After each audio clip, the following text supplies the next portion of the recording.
ডিআরএসসি cup 2025 উপস্থিত শিক্ষা কর্মাধ্যক্ষ কৌশিক বারিক। ডিআরএসসি কাপ 2025 খেলার অতিথি মঞ্চে উপস্থিত রামনগর এক শিক্ষা সংস্কৃতি স্পোর্টস কর্মাধ্যক্ষ কৌশিক বারিক। পূর্ব মেদিনীপুর জেলার রামনগর বিধানসভার রামনগর এক ব্লকের দুর্গাপুর জল ট্যাঙ্ক পার্শ্বস্থ ময়দানে দুর্গাপুর রেড স্টার ক্লাবের পরিচালনায় দুদিনব্যাপী সফট লং বলে ক্রিকেট টুর্নামেন্ট। এই সংস্থা 2024-এ পথ চলা শুরু করেছিল।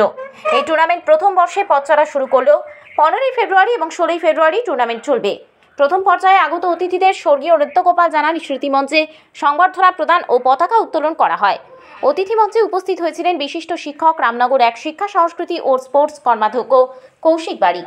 সংবাদ মাধ্যমের মুখোমুখি হয়ে বলেন, দুর্গাপুর রেড স্টার ক্লাব তারা এবছর দুদিনের নকআউট ক্রিকেট টুর্নামেন্টের আয়োজন করেছে। প্রথমে আয়োজক সংস্থাকে শুভেচ্ছা, অভিনন্দন ও কৃতজ্ঞতা জ্ঞাপন করি, কারণ দুর্গাপুর রেড স্টার ক্লাবের যে দুই মূল কর্ণধার ভাই শেখ জাভেদ এবং আশাপুর, এই এলাকার সমস্ত তরুণ ছাত্র যুব সম্প্রদায়কে নিয়ে তারা যে দুদিনব্যাপী ক্রিকেট টুর্নামেন্টের আয়োজন করেছে তার জন্য শুভেচ্ছা অভিনন্দন জানাই। কারণ এই আয়োজক সংস্থা উপলব্ধি করেছে বর্তমান যুব সম্প্রদায়, তরুণ সম্প্রদায়, ছাত্র সম্প্রদায় যারা রোগগ্রস্ত, জরাগ্রস্ত, সেই সকল তরুণ ছাত্র যুব সম্প্রদায়কে যাতে খেলার মাঠে যাতে অংশগ্রহণ করানো যায় এবং তাদের মধ্যে যাতে একটা প্রতিযোগিতামূলক মনোভাব গড়ে তোলা যায় এবং পরস্পরের মধ্যে যাতে একটা ভ্রাতৃত্বের বন্ধন, সম্প্রীতির বন্ধন যাতে রক্ষিত হয়, তার জন্য দুর্গাপুর রেড স্টার ক্লাব দুদিনব্যাপী ক্রিকেট টুর্নামেন্টের আয়োজন করে থাকে।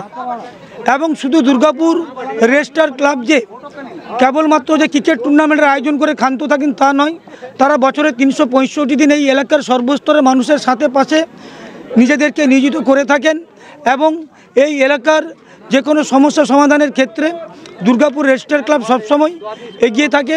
তাই দুর্গাপুর রেড স্টার ক্লাবকে আমরা আগামী দিনের জন্য শুভেচ্ছা অভিনন্দন জ্ঞাপন করি, যাতে তারা আগামী দিনে মানুষের সাথে মানুষের পাশে নিজেদেরকে নিয়োজিত করতে পারে এবং তারা স্বামী বিবেকানন্দের আদর্শে অনুপ্রাণিত হয়ে তারা ত্যাগের মন্ত্র উদ্বুদ্ধ হয়ে আজকে তারা বিভিন্ন ধরনের কর্মকাণ্ডে যুক্ত থেকেও এই এলাকার সর্বস্তরের মানুষকে আনন্দ দেওয়ার জন্য এবং এই এলাকার সর্বস্তরের ক্রিকেটপ্রেমী মানুষকে একই মাঠে মিলিত করার প্রয়াসকে সামনে রেখে দুদিনব্যাপী ক্রিকেট টুর্নামেন্টের আয়োজন করেছে।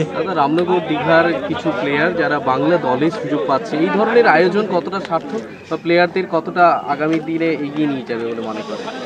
আমাদের রামনগর দীঘার অনেক খেলোয়াড় বাংলার সুযোগ পেয়েছে, এটা রামনগরের কাছে অত্যন্ত গর্বের এবং অহংকারের বিষয়। কারণ আমাদের এই এলাকার ছেলেমেয়েরা রাজ্য স্তরে তারা খেলাধুলায় অংশগ্রহণ করছে। এই ধরনের ক্রিকেট মাঠই তাদেরকে তৈরি করেছে, তাই এই ধরনের ক্রিকেট মাঠের প্রয়োজনীয়তা রয়েছে। তাই আমরা আশা করব এই আয়োজক সংস্থাকে এলাকার প্রতিভাবান যে সকল ক্রিকেট খেলোয়াড়রা রয়েছে তাদেরকে যাতে বেশি করে সুযোগ দেওয়া যায়, তাদেরকে যাতে আগামী দিনে যাতে সঠিক পথে যাতে দিশা দেখাতে পারে। মাধ্যমিক সেখানে মাইক মানে বাজানো রেস্ট্রিকশন রয়েছে, সেখানে কি বার্তা দেবেন বা কি ব্যবস্থা নেওয়া? আমরা রামনগর এক পঞ্চায়েত সমিতি এবং ব্লক প্রশাসনের পক্ষ থেকে সমস্ত ক্লাব প্রতিষ্ঠান, সমস্ত অর্গানাইজেশনকে আমরা বার্তা দিয়েছি, যেহেতু মাধ্যমিক পরীক্ষা চলছে, নির্দিষ্ট সাউন্ডের মধ্যে যাতে শব্দ যে নিয়ন্ত্রণ 65 ডেসিবেল, সেই 65 ডেসিবেলের মধ্যে যে শব্দটাতে নিয়ন্ত্রিত হয়, তার জন্য পঞ্চায়েত সমিতি, ব্লক প্রশাসনের পক্ষ থেকে আমরা সমস্ত অর্গানাইজেশন, ক্লাব প্রতিষ্ঠানকে বার্তা দিয়েছি এবং ক্লাব প্রতিষ্ঠান, অর্গানাইজেশন তারাও সহযোগিতা আমাদেরকে করেছে। তারা নির্দিষ্ট নিয়মের মধ্যে তারা মাইকটা ব্যবহার করছে। এই টুর্নামেন্ট দুদিন ধরে চলবে, 8টি দল খেলবে।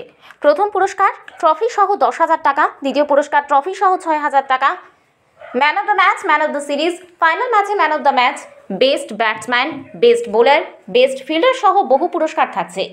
এই অতিথি মঞ্চে উপস্থিত ছিলেন শিক্ষা কর্মাধ্যক্ষ কৌশিক বারিক সহ অন্যান্য নেতৃত্ববৃন্দ ও দুর্গাপুর রেড স্টার ক্লাবের সম্পাদক জাভেদ খান, মুখ্য উপদেষ্টা আশাবুল খান সহ সমস্ত সদস্যবৃন্দ।